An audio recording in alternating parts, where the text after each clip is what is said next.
नरेश की माँ अपने बेटे से मिलने दिल्ली आ रही है।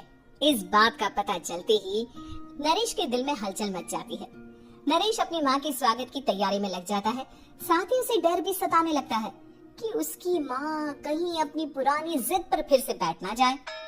हे भगवान, इस बार बचा लो, अगले साल पक्का माँ की जिद पूरी कर दूंगा। तभी दरवाजे की घंटी बजती है। नरेश दरवाजा खोलता है तो सामने अपने मकान मालिक को देखकर हैरान हो जाता है, क्योंकि उनके साथ एक सुंदर सी लड़की भी थी। नमस्ते अंकल, कुछ काम था, मुझे बुला लेते। आपने क्यों कष्ट किया?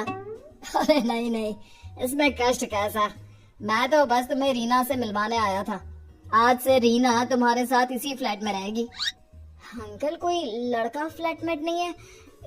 एक अनजान लड़की के साथ रहना मेरे लिए थोड़ा अजीब होगा। देखो नरेश, मैं तुम्हें पहले भी बता चुका हूँ कि इस फ्लैट में तुम्हें किसी न किसी के साथ एडजस्ट करना ही होगा, या फिर तुम अकेले पूरे फ्लैट का किराया दे दो, मैं किसी को नहीं रखूंगा। नरेश अपने मकान मालिक की बात सुन के रीना के साथ रहने के लिए तैयार हो जाता है, पर अंदर ही अंदर उसे ये बात खाने लगती है कि वो अपनी माँ को क्या जवाब देगा जब उसकी माँ रीना के बारे में उसे पूछेगी। दिन बीतने लगते हैं। नरेश और रीना अच्छे दोस्त भी बन जाते हैं, पर अभी भी नरेश अपनी प्रॉब्लम का सलूशन नहीं ढूंढ पाता। एक दिन नरेश बहुत परेशान सा बैठा होता है। तभी रीना उसे पूछती है, क्या हुआ नरेश, तुम काफी परेशान लग रहे हो, सब ठीक तो है ना? हाँ सब ठीक है, बस एक छोटी सी प्रॉब्लम है। वो एक्चुअली 2 दिन बाद मेरी माँ मुझसे मिलने आ रही है। अरे तो इसमें प्रॉब्लम क्या है, ये तो खुशी की बात है। हाँ रीना, बट मेरी माँ एक जिद लेकर बैठ गई है कि मैं शादी कर लूं, पर मैं अभी इस चीज के लिए तैयार नहीं हूँ। ऊपर से जब वो तुम्हें देखेगी तो 100 सवाल करेगी, क्या जवाब दूंगा? अरे इसमें कोई टेंशन वाली बात नहीं है, मेरे पास ना इस प्रॉब्लम का सलूशन है, जिससे ना तुम्हें शादी करनी पड़ेगी और ना ही तुम्हारी माँ मेरे बारे में कुछ पूछेंगी। रीना की बात सुनकर नरेश सोच में डूब जाता है। वो सोचता है कि रीना खुले ख्यालों वाली लड़की है, कहीं माँ को सच बता ना दे। नरेश को सोच में डूबा देखकर रीना कहती है, अरे क्या हुआ, किस सोच में पड़ गए? डोंट वरी, जैसा तुम सोच रहे हो ना वैसे कुछ भी नहीं है, मेरे पास एक प्लान है। मैं कुछ समझ नहीं पा रहा हूँ, कैसा प्लान? मैं समझाती हूँ। हम ना एक कॉन्ट्रैक्ट मैरिज कर लेते हैं। फिलहाल मेरे पास जॉब नहीं है, तो तुम इस रूम का किराया दे देना जब तक तुम्हारी माँ यहाँ रहेंगी, सिर्फ तब तक। और तुम अपनी माँ से कह देना कि मैं तुम्हारी पत्नी हूँ, इससे वो मेरे यहाँ रहने पर कोई सवाल भी नहीं करेंगी। अरे बात तुम्हारी ठीक है, पर माँ से झूठ बोलना, ना ना पापा, मैं ये रिस्क नहीं ले सकता। कोई और आइडिया दो ना तुम। देखो मंजूर हो तो बोलो, वरना सच बता दो, मुझे कोई प्रॉब्लम नहीं है। रीना की बात सुनकर नरेश सोच में डूब जाता है। बहुत सोचने के बाद जब उसे कोई रास्ता नहीं मिलता तो वो रीना के बताए हुए रास्ते पर चलने के लिए तैयार हो जाता है। वो रीना से बात करता है और अपनी माँ की पसंद और नापसंद के बारे में बताता है। रीना भी नरेश की सभी बातों को ध्यान से सुनती है, ताकि कहीं उससे कोई गलती ना हो जाए। आखिर वो दिन भी आ जाता है जब नरेश की माँ उससे मिलने दिल्ली आ जाती है। नरेश अपनी माँ को फ्लैट पर लेकर जाता है।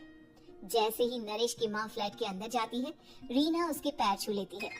ये देखकर नरेश की माँ थोड़ी घबरा जाती है और नरेश से पूछती है, अरे बेटा नरेश, ये कौन है? माँ, ये आपकी बहू रीना है। माफी चाहता हूँ, सब कुछ इतनी जल्दी में हुआ कि आपको बता ही नहीं पाया, इसलिए सोचा कि क्यों ना आपको सरप्राइज दिया जाए। अरे बेटा, मैं तो बस तेरा घर बसा हुआ देखना चाहती थी। हाँ, बहुत अरमान थे अपनी इकलौती बेटी की शादी को लेकर, लेकिन कोई बात नहीं, शायद किस्मत को यही मंजूर होगा। ये कहते ही नरेश की माँ रीना को गले लगा लेती है। रीना बेटिया, मेरा बेटा ना थोड़ा नादान है, पर तुम काफी समझदार लगती हो, और मैं जानती हूँ कि तुम इसका बहुत अच्छे से ध्यान रखोगी।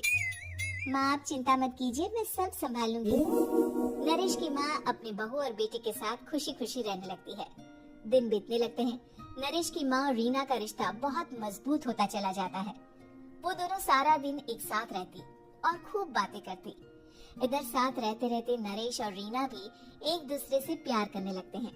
दोनों को इस बात का एहसास हो जाता है, फिर भी वो इस बात को छुपा कर ही रखते हैं। एक दिन नरेश की माँ और रीना शादी के बारे में बात करने लगते हैं। रीना बिटिया, ये तो नरेश ने मुझे बिना बताए शादी कर ली, वरना मैं तो अपनी इकलौती बेटी की शादी इतनी धूमधाम से करती कि सारी दुनिया देखती रह जाती। अच्छा माँ, आप ऐसा भी क्या करती नरेश और मेरी शादी में जो दुनिया देखती रह जाती? अरे बिटिया, एक माँ के अरमान तुम अभी नहीं समझोगी। मैं तो अपनी बहू को एक रानी की तरह लेकर आती और शादी भी बिल्कुल शाही अंदाज में करती, पर मेरे तो सारे अरमान ऐसे ही रह गए। खैर, मुझे तो अपने बेटे और बहू की खुशी चाहिए बस। ये कहते हुए नरेश की माँ की आंखों में आंसू आ जाते हैं। रीना भी ये सुनकर ख्यालों में खो जाती है, क्योंकि वो भी मन ही मन खुद को नरेश की पत्नी और उसकी माँ की बहू मानने लगी थी।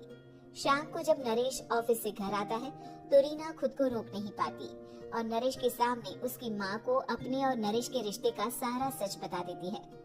रीना की बात सुनकर नरेश की माँ दोनों से बहुत नाराज हो जाती है और घर वापस जाने की बात करने लगती है।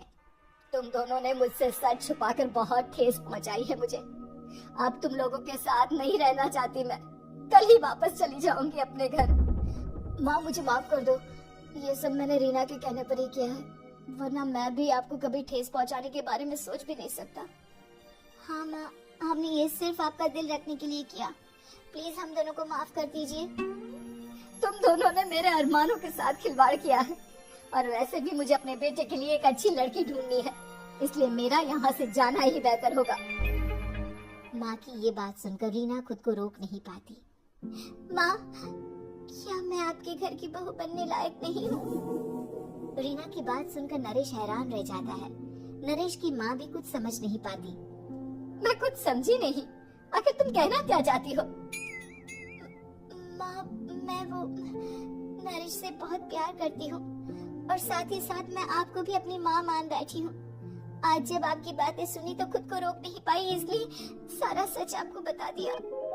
रीना की बात सुनकर नरेश की माँ की आंखों में आंसू आ जाते हैं और वो अपने बेटे नरेश और रीना को गले लगा लेती है। मेरे घर की बहू तो सिर्फ रीना बिटिया ही बनेगी। मैं आज ही तुम दोनों की शादी की तारीख निकलवा दूंगी, बस एक बार तुम्हारे घर वाले मान जाए। उसी दिन रीना के माता पिता भी उनके फ्लैट पर आ जाते हैं। दोनों परिवार आपस में बैठकर बातें करते हैं और शादी के लिए राजी हो जाते हैं। रीना भी कॉन्ट्रैक्ट फाड़ देती है और कहती है, सही मायने में मैं अब बहू बनूंगी, अब तक तो सिर्फ कॉन्ट्रैक्ट वाली बहू थी।